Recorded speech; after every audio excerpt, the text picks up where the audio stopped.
Okay, let's dive in. Have you thought about this? Just in the last, 20 years? Yeah, about that. The global economy has just exploded. We're talking something like $56.7 trillion added to global GDP. It's huge. It really is staggering. Makes you wonder, what's really driving that? Exactly. Yeah. And that's the big question we're tackling today. We're doing a deep dive based on this really thought-provoking piece. Right. It's called The Industrialists' Paradox, Capitalism, Populism, and the Tragedy of Anti-Elitism, the Pol Pot Syndrome. Quite the title. It is. And it challenges a lot of the, let's say, common complaints you hear about the economy, about trade. It really does. It sets up this tension, this paradox. Which is? Well, you've got this incredible global wealth creation, right? Millions lifted out of poverty. Yeah, undeniably. But at the same time, there's this, persistent criticism, even real anger directed at the very systems, capitalism, free trade that seem to be behind it all. Like we're sawing off the branch we're sitting on, sort of. Kind of, yeah. That's the paradox the essay digs into. And it's not just opinion, it uses economic data to back things up. Good. We like data. It definitely makes you think, maybe rethink some things. Okay, so for you listening, here's our mission today. Yeah. We're going to unpack these ideas, follow the essay's arguments, look at the data it presents, See what holds up. and figure out what key insights we can pull out about, how economies actually develop and what it means for society. Ready? Let's do it. So the essay starts by laying out this typical path for economic development. Okay, what's that trajectory look like? Well, the core idea is this natural progression. Societies tend to start with agriculture being dominant. Right, makes Then sense. they move into industry, manufacturing, that sort of thing. Okay. And then the essay argues they evolve further into economies driven by services and, crucially, what it calls intellectual activities. Intellectual activities. Like what? Software. Design. Exactly. R&D, branding, complex financial services, innovation, stuff that relies heavily on brain power, not just physical labor. Got it. And the essay's big point is that this shift, this intellectual labor, is the real engine of modern progress. It generates way more wealth and innovation. Okay, that feels pretty intuitive. You can kind of see that arc historically. Yeah. So where does the paradox come in? It comes in when people talk about reversing that trend, like going back to prioritizing manufacturing or even further back. The essay calls that idea economically nonsensical. And it uses a really stark example to make the point. Pol Pot's Cambodia. Whoa, okay. That's intense. What happened there? Remind us. Well, the Khmer Rouge regime under Pol Pot, they forcibly emptied the cities, sent everyone, doctors, teachers, urban workers out to the countryside to do agricultural labor. Why? What was the goal? The goal was this radical forced equality. Eliminate social distinctions, eliminate the elite, but the result is catastrophic. Yeah. Around 25% of the population died, starvation, executions, disease, and the country was plunged into extreme poverty, just a horrific outcome from trying to force society backwards. A truly chilling example. So how does the essay connect that extreme case to something like, say, modern debates about trade deficits? It draws a parallel in the logic. The essay suggests that the intense focus on trade deficits, seeing them as inherently bad, as a loss that needs fixing. Right, the idea that we're losing when we buy more than we sell. Exactly. The essay argues that logic is similarly backward-looking. It's seen as resisting the natural evolution towards economies based more on services and intellectual output.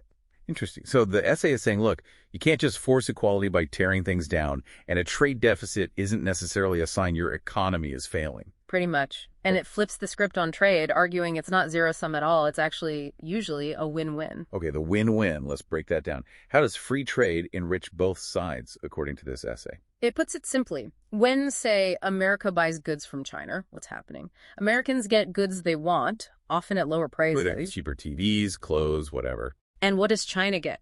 Dollars. Printed paper, as the essay calls it. Now, those savings for American consumers, they don't just vanish. What happens to them? They can be spent on other things, services, local businesses, maybe invested. This stimulates other parts of the U.S. economy. So the argument goes, it makes the whole society more dynamic and ultimately wealthier. So the money saved by buying cheaper imports fuels growth in other potentially higher value domestic sectors. But that's the idea. And the essay doesn't just leave it there. It brings in some hard numbers from the last 20 years or so. Okay, let's hear the data. What does it show? It's pretty striking. Look at the top 10 companies by market value, comparing 2004 and 2024. In China, the value of their top 10 jumped 646%. Wow. from about $430 billion to over $2.3 trillion. Huge growth. And the U.S.? It's even bigger in absolute terms, and percentage-wise, too. A 737% increase for the U.S. top 10, from $2.5 trillion, wait for it, Okay. to $17.2 trillion. $17.2 trillion, just the top 10 companies. Right. Just the top 10. It's an incredible amount of wealth generated in just 2 decades. Mind-boggling numbers. And it's not just market caps. The essay also looks at gross national product GNP. Remember, that's everything produced by a country's citizens wherever they are. Right. How did that change? China's GNP, from under $2 trillion to over $18 trillion. The U.S. from about $12.3 trillion to over $28 trillion. So massive growth for both. Massive. The essay points out that just these 2 countries added something like $20 trillion in wealth together over that period. Which obviously drives up the global figure, too. For sure. Global GDP went from around $44 trillion in 2004 to over $100 trillion in 2024. So the essay's conclusion from all this data is pretty straightforward. Trade, globalization, they haven't destroyed wealth, they've multiplied it. And the key driver, the essay argues, is intellectual activity. Okay, intellectual activity. Give me a really concrete example of what that means in practice. Well, the essay uses Apple and Steve Jobs. Think about it. The iPhone wasn't just about assembling parts. It was about the idea, the design, the software, the ecosystem. The innovation. Exactly. Yes. That spark of innovation created a multi-trillion-dollar company. And the effects ripple outwards, right? Creating jobs, wealth for suppliers, value for consumers. Right. And the essay makes that point, doesn't it? That without Apple needing stuff made, maybe those Foxconn workers in China would be worse off. Precisely. It leads to that interesting observation about socialists with iPhones. Oh, yeah. What's the point there? It's sort of highlighting the irony, maybe, that the products generated by this capitalist, innovation-driven system are so desirable, so valuable, that even people who criticize the system itself still use and value them. Like the system delivers things people actually want, regardless of ideology. Yeah. And even with Apple's, high profit margins, the essay argues that consumers and the whole economy still gain enormous benefits from that kind of innovation. Okay. Now, the essay also takes aim directly at some protectionist arguments, specifically the one that says moving manufacturing overseas, like to China, made Americans poorer. Right. It tackles that head on. What's the counter? Several points. First, 95% of Apple production is in China, but Apple is a $3 trillion American company. U.S. shareholders, designers, marketers, software folks, they benefit hugely. Okay. Point 1. Second, trade deficits aren't losses. They're just voluntary exchanges. People choose to buy those imported goods. Right. It's a record of transactions, not a debt owed. Third, the argument is that American workers didn't just disappear.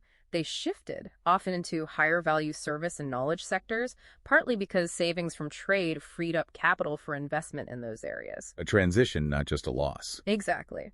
And fourth, the essay asks that pointed question. China sends goods, the U.S. sends paper money.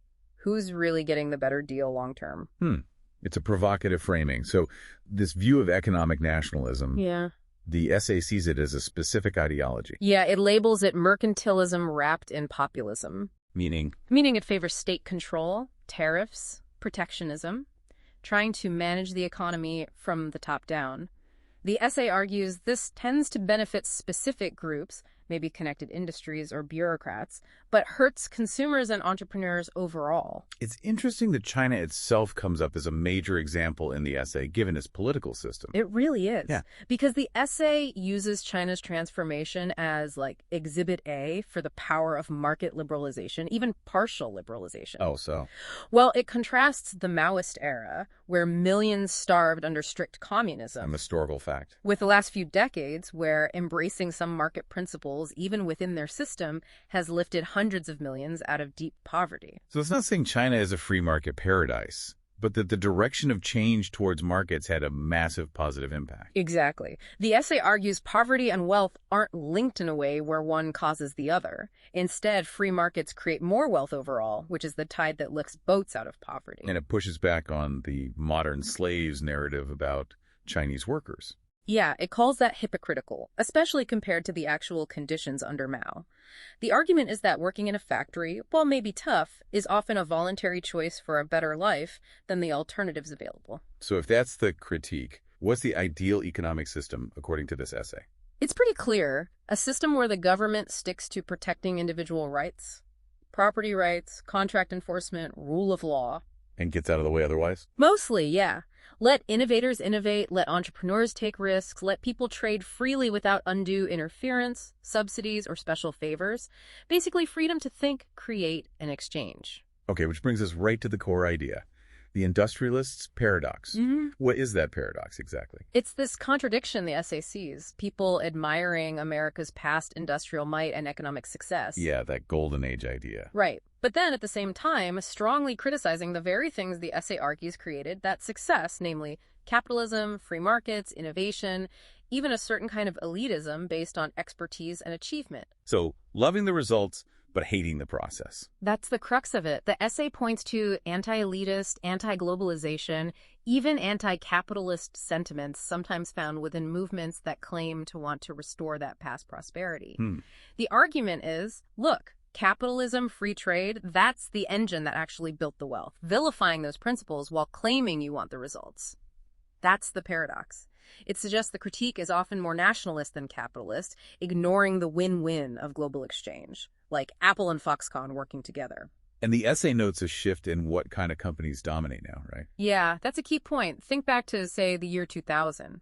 Top companies were often about physical assets, GM, Exxon, big manufacturers. Cool.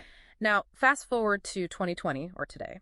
It's Apple, Microsoft, Amazon, Google, Meta. What do they trade in? Ideas, code, networks, data, intellectual capital. Exactly. The essay sees this as a huge ideological shift, a system that increasingly rewards innovation, ideas, the power of the mind. But it's not just about economics in a vacuum.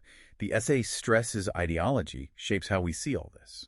Absolutely critical point. You can look at the same data, the same history, but interpret it completely differently based on your underlying beliefs. And the essay frames capitalism itself as an ideology. Yes.